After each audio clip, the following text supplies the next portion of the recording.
San Mateo, capítulo 24. Jesús salió del templo y ya se iba, cuando sus discípulos se acercaron y comenzaron a atraer su atención a los edificios del templo. Jesús les dijo: ¿Ven ustedes todo esto? Pues les aseguro que aquí no va a quedar ni una piedra sobre otra. Todo será destruido. Luego se fueron al monte de los olivos. Jesús se sentó y los discípulos se le acercaron para preguntarle aparte: Queremos que nos digas cuándo va a ocurrir esto. ¿Cuál será la señal de tu regreso y del fin del mundo?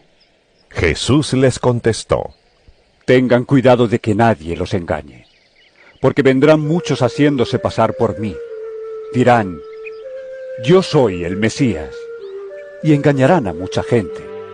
Ustedes tendrán noticias de que hay guerras aquí y allá, pero no se asusten, pues así tiene que ocurrir.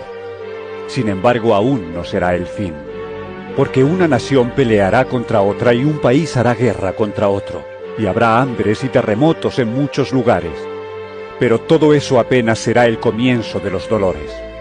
Entonces los entregarán a ustedes para que los maltraten y los matarán, y todo el mundo los odiará por causa mía. En aquel tiempo muchos renegarán de su fe y se odiarán y se traicionarán unos a otros. Aparecerán muchos falsos profetas y engañarán a mucha gente. Habrá tanta maldad que la mayoría dejará de tener amor hacia los demás, pero el que siga firme hasta el fin se salvará. Y esta buena noticia del reino será anunciada en todo el mundo, para que todas las naciones la conozcan. Entonces vendrá el fin. El profeta Daniel escribió acerca del horrible sacrilegio. Cuando ustedes lo vean en el lugar santo, el que oiga entienda. Entonces los que estén en Judea, que huyan a las montañas, y el que esté en la azotea de su casa, que no baje a sacar nada, y el que esté en el campo, que no regrese ni aún a recoger su ropa. Pobres mujeres aquellas que en tales días estén embarazadas o tengan niños de pecho. Pidan ustedes a Dios que no hayan de huir en el invierno ni en sábado, porque habrá entonces un sufrimiento tan grande como nunca lo ha habido desde el comienzo del mundo, ni lo habrá después. Y si Dios no acortara ese tiempo, no se salvaría nadie. Pero lo acortará por amor a los que ha escogido. Si entonces alguien les dice a ustedes: miren, aquí está el Mesías, o miren, allí está, no lo crean, porque vendrán falsos mesías y falsos profetas, y harán grandes señales y milagros para engañar, a ser posible, hasta a los que Dios mismo ha escogido. Ya se lo he advertido a ustedes de antemano. Por eso si les dicen: miren, allí está, en el desierto, no vayan. O si les dicen: miren, aquí está escondido, no lo crean. Porque como un relámpago que se ve brillar de oriente a occidente, así será cuando regrese el Hijo del Hombre. Donde esté el cadáver, allí se juntarán los buitres. En Leyendo la Biblia, hoy nos toca leer el libro de Mateo 24. Así que de lleno iniciamos, pongamos atención y aprendamos juntos de lo que la Biblia nos enseña. En este caso dice: Jesús anuncia que el templo será destruido. Ese es el título de lo que vamos a leer, aunque son solo 2 versos, y dice así: Jesús salió del templo y ya se iba cuando sus discípulos se acercaron y comenzaron a atraer su atención a los edificios del templo. Jesús les dijo: ¿ven ustedes todo esto? Pues les aseguro que no va a quedar una piedra sobre otra.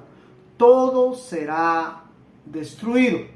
Lo primero que necesitamos entender acá, y lo estoy leyendo aunque he evitado mucho leer, es porque necesitamos comprender, primero, antes que Cristo viniera, el pueblo de Israel se había, como que, más que todo, se había preparado, sería la palabra, para recibir al Mesías, al enviado, al Hijo de Dios. Eso es lo que ellos esperaban en aquel entonces.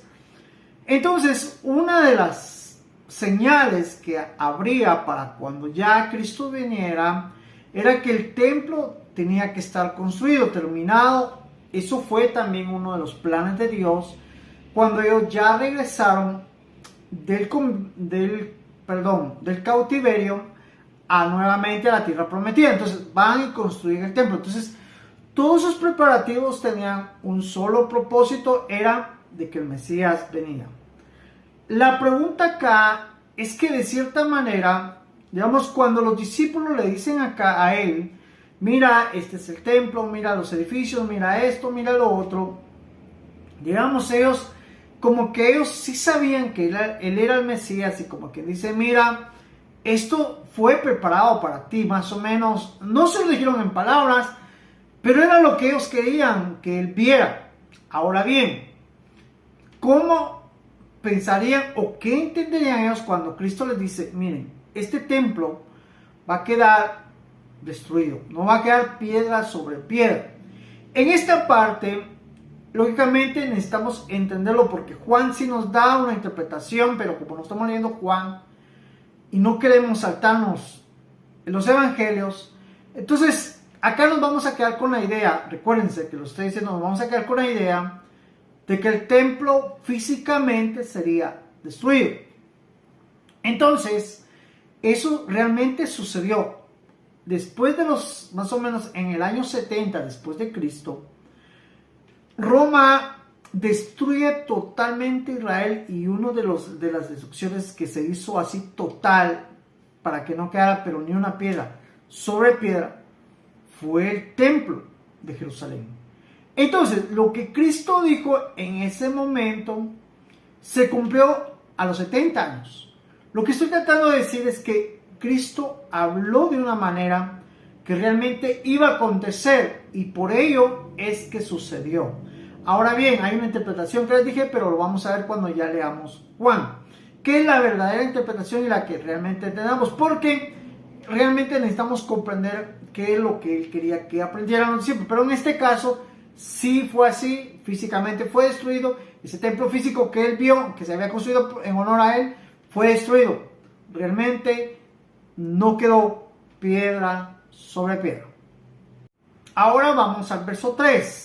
En el verso 3 hay también un título, dice señales antes del fin. Digamos, eso es lo que han puesto los que han determinado ponerle al estudio de la Biblia, o ciertas ideas de ellos para ponerle, pero nosotros vamos a leer para poder entender si el título va de acuerdo a lo que estamos leyendo. Entonces dice acá en el verso 3, dice que fue al monte de los olivos, y ya con sus discípulos, aparte ya con ellos, empieza a platicar, digamos, empiezan a inquietarse los discípulos, y en el verso la parte B, el segundo del verso, dice que ellos le dicen, 1, ¿cuándo será la señal? Recuérdense que él dijo que el templo será destruido.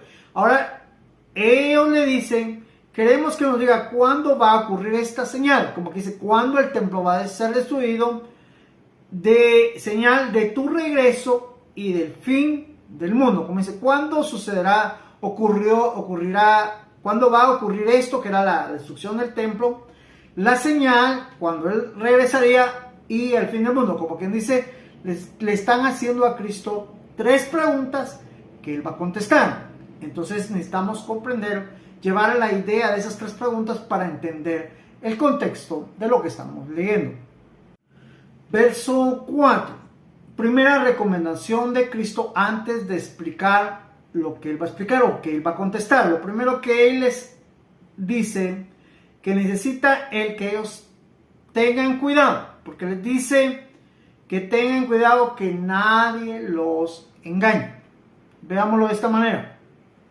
Antes de contestarle a sus discípulos, les encarga y les declara y nos revela hoy en día a nosotros que antes que todo esto venga, va a venir engaño. Como quien dice, de cierta manera, Satanás y todo el sistema satánico va a desarrollar un engaño de cierta manera para nosotros la iglesia, para todo el mundo, para todo creyente y no creyente. El fin de Satanás es engañar a las personas, y por ello Jesús les aclara en el capítulo 24, versos 4, que miren que nadie los engañe. Como que dice, de cierta manera, desarrollen ustedes una manera de prevenir que nadie los engañe. Uno de los puntos tan necesarios hoy en día para no ser engañados es leer la Biblia. Es por ello que estamos acá leyendo la Biblia y que de cierta manera nosotros necesitamos comprender y entender para que nadie nos engañe. Entonces, eso es importante porque quiero que entendamos algo. Yo puedo desarrollar una mala interpretación. El pastor, los siervos, cualquier siervo puede desarrollar una mala interpretación y a veces sin darse cuenta. Pero tenemos que entender que los oyentes, que somos nosotros también, necesitamos aprender a escuchar porque Cristo nos recomendó que tengamos el cuidado que nadie nos engañe. Entonces, algo de escuchar y comparar lo que nos están predicando o enseñando para hacer caso del primer consejo que Cristo da, que nadie nos engañe. Verso 5, porque dice que van a venir muchos. Eso está hablando de cierta manera en décadas, años, desarrollando. Por eso les decía, Satanás y su sistema van a desarrollar un engaño, porque miren, si lo desarrolla un hombre, lo más que puede durar un engaño son 80 años, más ya no. Pero acá nos está hablando de épocas y tiempos. Entonces acá nos está hablando de Satanás y su sistema de engaño, que viene a engañar utilizando también a los hombres que se dejen engañar y que de cierta manera van a ser como instrumentos para él, para engañar en todos los tiempos establecidos que hasta ahora estamos. Entonces viene un sistema, le dice que engañarán porque vendrán muchos haciéndose pasar por mí. Lo primero que él recomienda es que muchos se van a hacer pasar por él. Tenemos que entender por qué por él. Él significa el enviado. Él significa el ungido. Cuando hablamos de Cristo estamos hablando del ungido. Cuando hablamos del Mesías hablamos del enviado. Estamos hablando del Hijo de Dios. Lógicamente, acuérdense que la mayoría por naturaleza en la carne rechazamos a Cristo en la carne. Hoy en día los que sabemos que Cristo se ha revelado a nosotros a través de su Espíritu Santo y ya entendemos que ya no andamos en la carne sino en el Espíritu, entendemos a Cristo.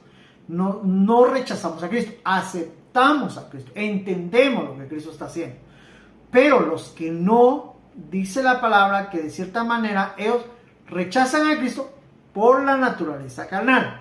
Entonces se van a hacer pasar por el ungido, por el Mesías, por el enviado. Eso está hablando él.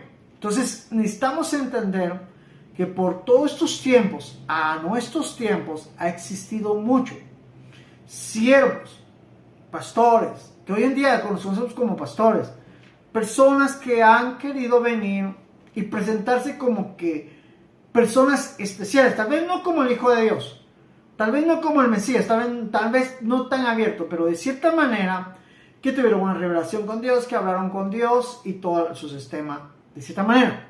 Pero algo que tenemos que entender es que ellos vienen engañando. Digamos, veámoslo así, si yo con ustedes me pongo a leer la Biblia y estamos haciendo este programa de leer la Biblia, mi fin, créanme, no es engañarlos, porque estamos usando la Biblia para poder dar a entender algo que se debe entender. Pero ¿qué pasa cuando aquellas personas que usando la Biblia dicen otras cosas? O dicen, esto significa esto. Y muchos de nosotros lo creemos porque no leemos la Biblia. Aunque nos están dando con Biblia, es como que yo les dijera, mire, esto significa esto. Pero les estoy diciendo algo que no significa. Pero como de cierta manera ustedes me creen a mí como un maestro, me van a creer, no.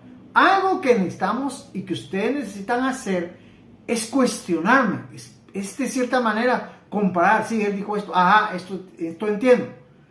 Eso es importante. No es simplemente, sí, él sí habla la verdad, él sí cree. No es así. Porque Cristo le dijo que nos quieren engañar. Entonces, tenemos que hacerle caso a Cristo, no a la persona que nos está enseñando. Entonces la otra parte dice que dirán, yo soy el Mesías, y engañarán a muchos. Entonces, Cristo está diciendo que el fin de ellos es engañar y van a engañar a muchos. ¿Por qué Cristo habla de esa manera? Porque Cristo ya conoce, uno, el acomodamiento que nosotros tenemos hoy en día, no querer leer la Biblia, sentir pereza, no ocuparnos en los asuntos espirituales. Por naturaleza, a nosotros nos interesa más ir a trabajar. Por naturaleza, porque ahí ganamos dinero, a nosotros nos interesan más las cosas del pecado. Por naturaleza, en la carne nos atrae más la maldad, más el pecado. Menos las cosas de Dios. Eso lo vemos así como que desinteresados, pereza, qué aburrido, eso no me gusta, eso me da sueño. Esa es la forma en que nosotros podemos darnos cuenta. Entonces, por esa condición engañarán a muchos. Entonces, tengamos cuidado realmente en poner atención acá, porque cuando yo estoy estudiando la Biblia, es cierto, a mí me pasó, a mí me daba sueño, no la entendía, yo de cierta manera iba por la quinta vez leyendo la Biblia y decía, ya no puedo porque no la entiendo, no le encuentro ese deseo de leerla, no sé, lo estoy haciendo como una penitencia, pero aún así lo hacía y sentía como que no tenía sentido lo que yo hacía. Pero continué hasta que Dios le dio sentido. Vio mi perseverancia, no mi perfección, mi perseverancia en querer entender la Biblia, y hoy en día, gracias a Él, entiendo la Biblia. En el verso 6 encontramos la segunda recomendación de Cristo. Y dice, y ustedes tendrán noticias, pero no se asusten, de que hay guerras aquí y allá. Como que dice guerras entre naciones, pero dice que no nos asustemos. Dice que esto ocurrirá, sin embargo, aún no será el fin. Lo que nos está dando el panorama a Él es que desde que Él lo dijo, es cierto, hasta este tiempo, y aún continúan guerras tras guerra. ¿Qué entendemos cuando desde que Él lo dijo hay guerras, hasta nuestra fecha hay guerras? ¿Qué entendemos? Que se ha vuelto normal. Las guerras hoy en día no son una señal de que Cristo venga. Está hablando de que continuamente va a haber, inclusive puede haber guerra cuando Cristo venga. Entonces, no es algo que nosotros necesitamos ponerle atención, pero sí es algo que va a estar ocurriendo y está ocurriendo como Cristo lo dijo. Entonces, acá es como que nos está dando un tips de los tiempos y de las condiciones de las naciones contra las naciones de estar en guerra. Entonces, eso como que de cierta manera no es señal para que Él venga. Digamos, si alguien te enseña diciendo, mira, que verán guerras tras guerras, y eso es señal que Él viene, no es señal. Porque Él dice, ustedes tendrán noticias, pero aún no es el fin. Entonces le he dicho, entonces, veamos lo que Él lo usaba como señal. Entonces, iban a seguir guerras tras guerras, entonces será el fin. Entonces, pero Él no dice, pero aún no será el fin. Nos está dando algo que va a ser continuo, algo que va a estar sucediendo, y si lo vemos hoy en día, así ha estado sucediendo. Verso 7 sigue explicando los acontecimientos. Recuerden, no son señales, son acontecimientos que van a suceder y han estado sucediendo, porque dice que habrá pelea contra una nación peleará contra otra. Sigue hablando, pero ahora aquí agrega otras dos cosas, porque agrega hambre y terremotos. Hambre en varios lugares y terremotos. Y hoy en día, pues nosotros sabemos en la historia que ha sucedido hambre en muchas naciones. Ha también existido muchos terremotos. Entonces, lo que es las guerras, lo que es el hambre y lo que es los terremotos son sucesos que están aconteciendo, son acontecimientos que Él está hablando, que vendrían desde que Él lo dijo hasta que Él venga. Entonces, podríamos decir, no se deben tomar como señales. Si estamos aprendiendo, son acontecimientos que sucederán y exactamente están sucediendo. Verso 8, Él confirma lo que hace un momento decía. Pero todo eso apenas será comienzo de dolores. Como quien dice, si te afligen las guerras, pues van a continuar las guerras. Y eso te causa dolor, solo es el comienzo. Si te afligen las hambres, los terremotos, solo es el comienzo, digamos. Eso va a ser continuo, va a suceder, no es el fin, es comienzo de dolores para los lugares que está sucediendo, pero aún no es el fin. Eso nos está diciendo y nos está dando a entender para que entendamos que son acontecimientos hasta que Él venga. En el verso 9 empieza a relatar cosas que van a suceder ahora a sus seguidores. Digamos, no estamos hablando de la iglesia, los que siguen a Cristo, los que creen en Cristo, los que reciben como su Salvador. Empieza a decir, dice, entonces los entregarán a ustedes para que los maltraten, y nos matarán y nos odiarán por causa de Él. Digamos, cuando pasa esto, yo les digo porque gracias a Dios me ha utilizado también anteriormente, hoy en día lo he hecho por etapas sobre el evangelismo, y varias personas que han aceptado han tenido sus conflictos con papá, mamá. Algunos han sido rechazados, ya no los llaman hijos, los padres los desprecian porque recibieron a Cristo, ellos son católicos, y ahora porque estos cristianos. Bueno, me han contado las personas y les he llevado a esta parte que nos deben odiar, nos deben maltratar, pero por causa de Él, digamos, no porque estemos haciendo mal, robando o algo así. No, si es por causa de Él, dice que la Biblia dice que de cierta manera es justa, porque Él dijo que eso sucedería a todos sus seguidores. Entonces es algo que nos va a suceder. En el 10 Él empieza a hablar y dice, en aquel tiempo habrá muchos que negarán su fe por los terremotos, porque los odian, porque los maltratan, por las guerras, por el hambre. Como que dice, veámoslo, si eso es un sufrimiento, muchas personas no quieren sufrir. Muchas personas de cierta manera cuestionan a Dios. Y si Dios es bueno, ¿por qué permite guerras? ¿Por qué? Pero tenemos que entender que Él habló de eso, pero Él no lo habló porque Él las iba a provocar, sino que Él estaba dando a entender en esta parte cómo el hombre se comporta. Digamos, el quien hace las guerras son hombres. Quienes provocan los hambres son hombres, utilizados por el sistema. Hace un momento dije, van a engañar a muchos, pero es el sistema satánico que se mete a la mentalidad de los hombres, que provocan hambre, guerras, de cierta manera, maltratos, odio a las personas. Entonces, a los cristianos evangélicos en este caso. Entonces necesitamos tener esto que está hablando el Señor, es naturaleza carnal. Digamos, si alguien te odia, pregúntale por qué, y te va a decir, es que me caes mal. Pero ¿por qué te caes? No sé, pero me caes mal, mira, no quiero que me hables. Es una forma, un estímulo satánico que les pone a ellos para que entendamos que realmente necesitamos, comprender que seremos maltratados, pero eso no debe de hacer negar nuestra fe. Pero dice muchos, ¿por qué? Porque no entienden esto, no entienden que estos son sucesos que tienen que pasar dentro de la iglesia a personas ya sea recién convertidas o personas ya convertidas, que de cierta manera no suceden porque la causa es Cristo. Ahora verso 11, Él dice que aparecerán muchos profetas y engañarán a muchos. Acordémonos que en el pueblo de Israel hubieron profetas que engañaron al pueblo. Ahora la pregunta sería acá, ¿será que también engañarán a la iglesia? Claro que van a intentar o van a hacer engañar a la iglesia, o van a querer hacer engañar a la iglesia. ¿Por qué? Porque lamentablemente muchos de nosotros no tenemos principios como para reconocer a un verdadero profeta. La mayoría de nosotros, si profetiza, es profeta. Si él habla lenguas, es profeta.